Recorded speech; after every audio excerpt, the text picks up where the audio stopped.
Jadi misalnya pakai sorban, sorbannya sisa panjang. Nah, panjangnya ini kita letakkan di depan untuk sujud. Ketika bangun ini terangkat, itu tidak boleh. Atau kita pakai kalungan sorban. Nah, kalau saya itu nggak pernah kalungan, gak iso, somu pak. Jadi kalau ini kan ketika sholat kita letakkan. Jadi ketika kita bergerak, berdiri dan sebagainya, ini nggak ikut bergerak. Nah, kalau misalnya kita kalungan, itu kan panjang ya. Terus ketika sujud ini nempel di lantai dan kita sujud di atasnya, ketika kita berdiri ini ikut, itu hukumnya makruh dalam kitab ini.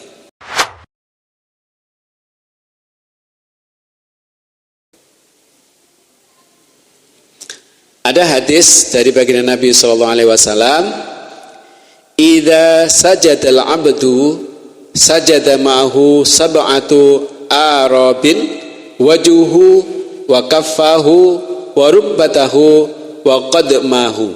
Jika seorang hamba bersujud, maka bersujud pula 7 anggota, yaitu wajah, kedua telapak tangan, kedua lutut, dan kedua telapak kaki. Kedua telapak kaki ini kemudian diwakili dengan tadi itu yang jari yang ditekuk ya, supaya bisa menghadap ke arah kiblat.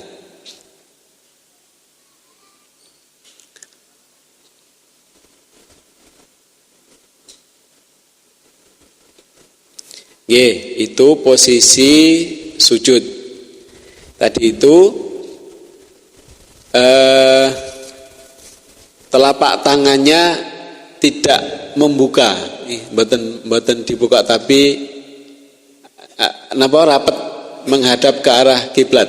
Jadi 7 anggota badan tadi itu diusahakan menghadap ke arah kiblat.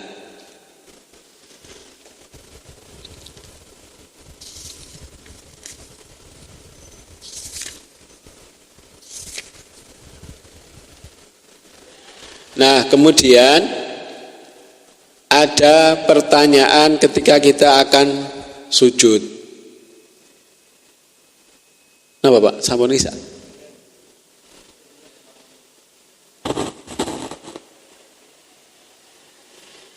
Jamin apa mboten pas malih niku? Oh, nggih, mbon mangke dibenahi. Nggih, ketika akan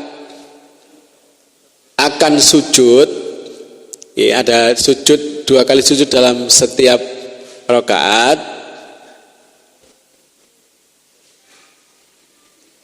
Pertanyaannya adalah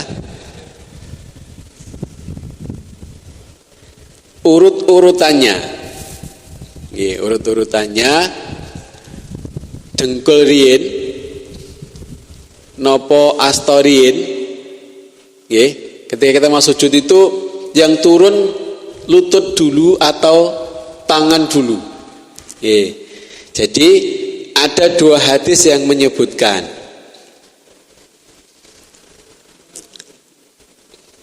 Ada 2 hadis yang menyebutkan bahwa hadis yang pertama itu urutan yang hadis paling sahih itu adalah ketika seseorang hendak sujud dari posisi berdiri, maka yang turun lebih dulu adalah lutut, kemudian telapak tangan, kemudian baru apa Pak? Dahi. Begitupun ketika bangun, maka dahinya dulu, kemudian telapak tangannya, baru lututnya naik. Seperti yang biasa kita lakukan. Itu yang hadisnya paling kuat. Ada juga hadis yang menyebutkan, janganlah seseorang itu ketika sujud itu seperti unta. Ya, maka turunkanlah tangan lebih dulu, baru kemudian lutut, baru kemudian dahi. Dua-duanya boleh kita amalkan. Ya, karena ulama sepakat hadis yang paling kuat di antara 2 itu adalah hadis yang urutannya adalah lutut dulu, baru telapak tangan, kemudian dahi. Bangunnya dibalik. Terkait dengan yang tadi itu ada hadisnya tersendiri. Ketika bangun dari sujud atau dari duduk setelah sujud itu mau berdiri, maka kita bagi Nabi menyuruh untuk menopang dengan tangan yang mengepal seperti orang yang membuat adonan roti. Ya, nanti roti ini kan di penek-penek namel kepel. Nah, atau boleh juga dengan dua telapak tangan. Tapi hadis yang paling kuat tadi adalah langsung berdiri, tangannya lebih dulu diangkat, baru lututnya. Panen pun mboten saged, isone kudu jagang. Lah itu luar biasanya dua hadis itu di situ. Kalau misalnya hanya ada hadis yang tadi yang harus lutut dulu, baru tangan, baru dahi, berdirinya juga dahi dulu, tangan baru lutut, nek pun mboten kuat, mboten saged. Sing jek nom-nom ngono wis nyang-nying nggih. Tapi nek pun lututnya ini udah mulai terasa sedikit nyeri, harus ditopang dulu pakai tangan. Nah, itulah luar biasanya ibadah kita itu sedemikian rupa. Pilihan-pilihan fikihnya untuk bisa kita gunakan. Yang tidak kalah penting, jamaah yang dimuliakan oleh Allah, adalah ketika sujud, itu tadi disebutkan sujud itu menempelkan dahi yang terbuka. Jadi nggak boleh dahi kita ini ada tutupannya, apakah itu kain atau yang lainnya. Hukumnya makruh ketika seseorang itu ketika mau sujud nyingkap, apa nyingkap nih Pak? Nyingkap rambut atau nyingkap kain yang dia pakai supaya bisa sujud. Nah, makanya di budaya kita itu ada kopiah, bentuknya macam-macam, nek sing bunter, nek sing kotak, nek sing itu juga bagian dari ikhtiar menyempurnakan supaya rambut kita, nek kados kula rambutnya pas copokan ini ya gak tekanan, ini pas rodok dawa gitu. Nah, ini supaya tidak sampai nutupi dahi ini ketika kita sujud. Itu tidak sampai kita kemudian harus nyingkap dulu. Ya, karena dianggap orang yang sujud harus nyingkap kain atau rambutnya lebih dulu itu seperti orang sombong. Nah, orang sombong yang leren nah, seperti itu. Ya, jadi tidak boleh. Atau juga tidak boleh kita sujud lemean itu apa? Dengan alas kain yang kita kenakan, kain yang kita pakai. Jadi misalnya pakai sorbannya sisa panjang. Nah, panjangnya ini kita letakkan di depan untuk sujud. Ketika bangun ini terangkat, itu tidak boleh. Atau kita pakai kalungan sorban. Nah, kalau saya itu nggak pernah kalungan, gak iso, somu Pak. Gih. Jadi kalau ini kan ketika sholat kita letakkan. Jadi ketika kita bergerak, berdiri dan sebagainya, ini nggak ikut bergerak. Nah, kalau misalnya kita kalungan, itu kan panjang ya. Terus ketika sujud ini nempel di lantai dan kita sujud di atasnya, ketika kita berdiri ini ikut, itu hukumnya makruh dalam kitab ini. Jadi harus hati-hati, hati-hati dalam melakukan sujud ini.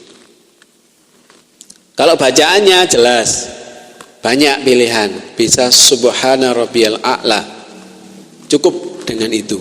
Atau subhana rabbiyal a'la wa bihamdi.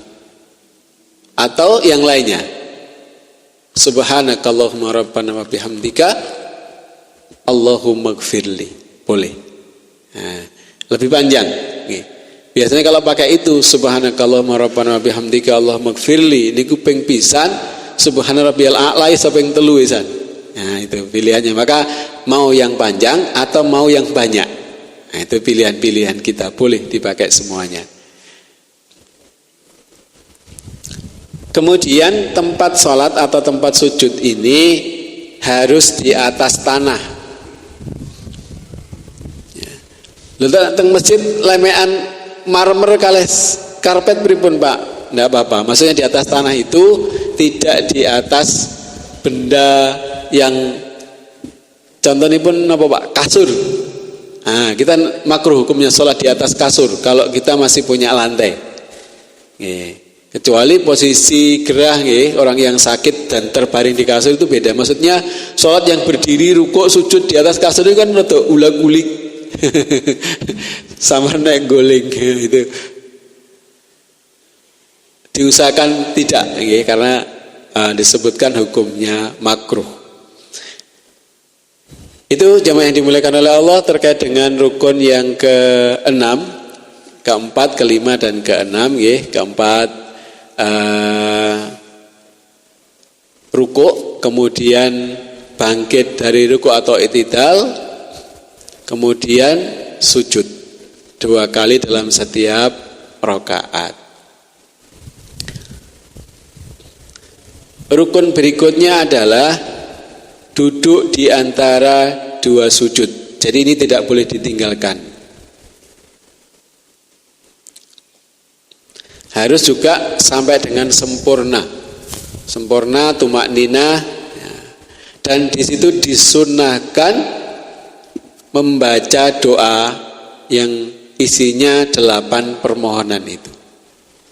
Itu disunahkan. Ini saya rasa nggak perlu dijelaskan, duduk di antara 2 sujud. Kemudian rukun ke-8, duduk terakhir. Duduk terakhir tasyahud itu juga rukun. Sehingga tasyahud awal itu hukumnya napa Pak? Sunnah.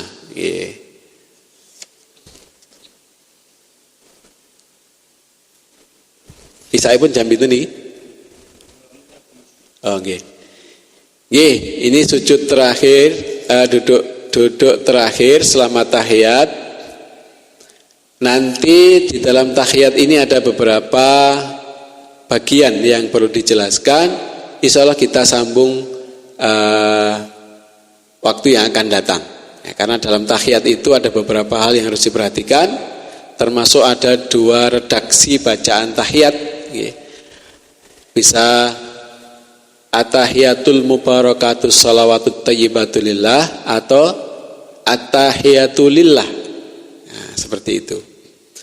Terus yang juga penting itu adalah syahadat asyhadu alla ilaha illallah wa asyhadu anna Pak? Muhammad Rasulullah. Hadisnya wa asyhadu anna Muhammadan abduhu wa rasuluh. Nah, ini monggo nanti dicerna.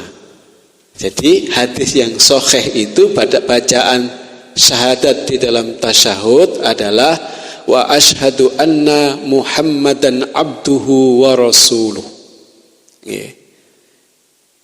Di kitab Bulughul Maram juga disebutkan seperti itu. Itu gambaran sekilas, nanti kita bahas nanti insyaallah di waktu yang akan datang. Demikian kurang lebihnya mohon maaf. Mari kita tutup pertemuan kita malam hari dengan hamdalah bersama. Alhamdulillahirabbil alamin.